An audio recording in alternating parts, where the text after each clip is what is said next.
It's easy to think that any guest at any cost is better than no guest at all. I'm Kevin Davis from Your Exceptional Life, creator of the Vacation Rental Profit Method, and today I'd like to discuss with you how that's not true.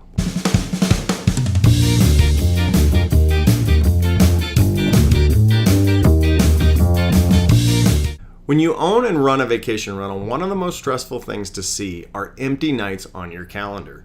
And it takes a little bit of practice and a little bit of experience in order to know how to deal with those, especially when you're getting inquiries saying, hey, we'd love to rent your house for 30 days, 40 days, can you make me a deal?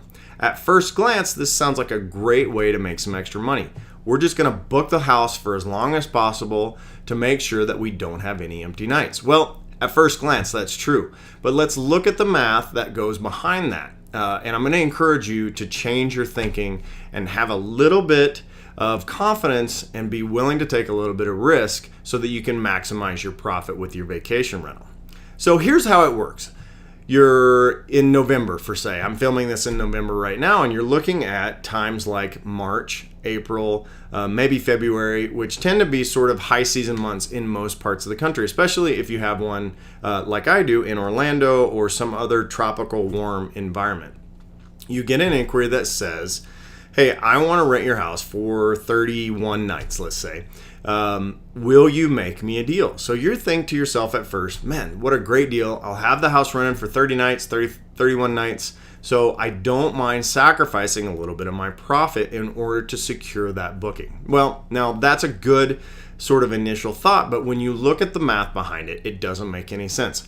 Let's take it this way. Let's say that your standard rate that time of year is going to be $125 a night for sake of argument. It can be sort of all over the board. You agree then to discount somewhere to the $100 a night range. So you're going to make them a deal for, let's say, $3,000 for the entire month, plus fees and taxes and all that stuff. But for the sake of argument, we're looking at $3,000 a month. So you've already taken $25 a night off the cost of your rental, which is a pretty substantial discount. But you're thinking, hey, at least it's better than not having any at all. So you've already taken $25 a night that you're losing. Now, let's look at the types of guests that are renting between doing short-term rentals, let's call it 1 week, versus long-term rentals, let's call it 30 to 31 nights, full month at a time. What do most people do when they're renting a week at a time at a vacation destination, whether it be ski, sun, theme park location like I have, whatever it happens to be?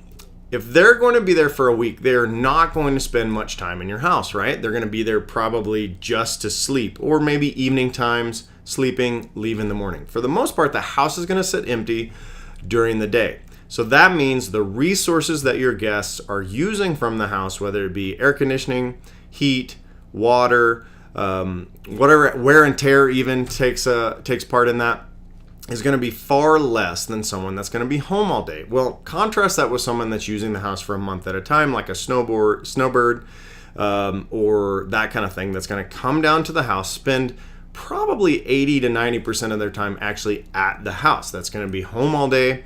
They may go out golfing, they may sort of just live life, but they've effectively moved their daily life down to or up to wherever your vacation rental happens to be. So they're a much higher consumer of the resources of the house. Everything, like we said, from electricity to heat, water usage, wear and tear on the house, wear and tear on sheets, towels, all of those kind of things may be higher if they're sort of hanging out and doing their thing all day. So you've already discounted your house by $25 a night. Then let's just put a number. Let's say that they typically are going to use the house 10 hours more a day than the other person that's only there for a week at a time. So you're instantly using the house, let's just call it 50%, 40 to 50% more than the 1 week rental. So you basically double dip on the amount of money that you're lost because your costs are way higher and your revenue is way lower. So what I try to do whenever I get inquiries like this for long term is I don't want to turn those people away, but I know for a fact that I can make those rentals happen a week at a time. So what I do is I actually just give them the quote that's going to be for the full rate. And I'm pretty honest with people. I say, hey, March, February are one of our highest demand times. I have no problem renting this house. We've been fully booked for the last 4 years. I can't really do any discounting because I know that I can rent it, supply and demand kind of thing. And people will respond in one of two ways. Either, hey, you're terrible, I won't rent from you, or they just don't respond, or we're totally willing to pay that. We understand, we see the value in what you're providing, so we'll just pay the full rate. I have several people that come every year, rent 30 nights at a time. They're paying the same rate of someone that is going to be renting a week at a time. Now, in my case, in most cases, I'm still, my costs are still higher with those guests because they're utilizing the resources of the house more, but I don't necessarily mind because I'm getting the full rate anyway, and those costs are a little bit more hidden. They're paying full rate for pool heat in my case during the wintertime, and they're paying the full nightly rate, taxes, fees, all of those things. So I just don't discount. That also has another effect, which is continuing to establish that value. I'm not a big encourager of any discounts at all. So let me give you an example of real world stuff, right? So I've had probably 10 to 15 inquiries over the last 3 months for March. March typically in Orlando is going to be a high use time. It's my highest rate of the year because it's not only spring break, but it's also pool heating season. So you're going to pay a premium to come in March.